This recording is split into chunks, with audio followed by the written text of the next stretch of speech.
What's up, y'all? I'm Easy Jackson from the Real News Network with another Black History moment. This time we're going to talk about the Arch Social Club. Today, the Arch Social Club sits quietly on the corner of Pennsylvania and North Avenue. Founded in Baltimore in 1905 and officially incorporated in 1912, Arch Social Club has been said to be the oldest continually running Black men's club in the U.S. The men who began the club, Raymond A. Coates, Jeremiah S. Hill, and Sam L. Barney, saw the need to create a support system during a time where Blacks were excluded from white spaces and faced the hardships of being free when slavery had not very long ago been abolished. Though Baltimore is considered a northern city, much of the systemic racism enforced in the South still pervaded the northern United States. Just a few hours away, in the same state of Maryland, plantations still existed in southern Maryland and on the Eastern Shore. Baltimore was a city where Black people could find work, start families, buy homes, but was still not allowed in many white establishments. Segregation was as American as apple pie. The men created a place dedicated to, quote, the social, moral, and intellectual uplift of its members, and in order that charity may be practiced in a Christian-like spirit and true friendship and brotherly love be promoted and maintained.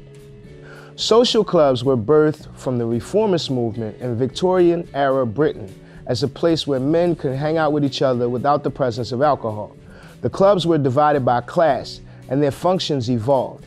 In the U.S., Black social clubs like Arch Social Club were founded to build collective economic, political, and social networks for the benefit of their own communities. They helped people build independence in the face of heavy discrimination and segregation. Members of the club joined by invite only and ranged from doctors, lawyers, elected officials to business owners, pastors, and professors.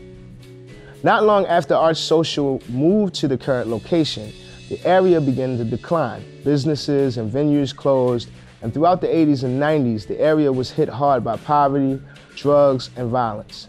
Still today, Arch Social Club fights to remain in existence. Its funding is scarce, and many of its members have passed away. But the clubhouse continues to push, preserving its history, inviting younger members, and hosting events in spite of the challenges.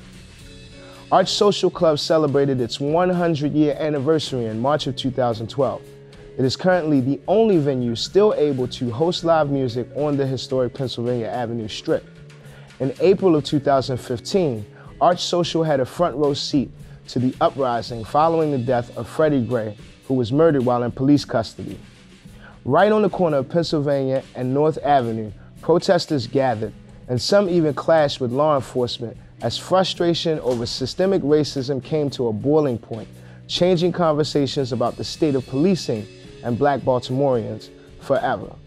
We salute the founders and those that continue the legacy of the Arch Social Club.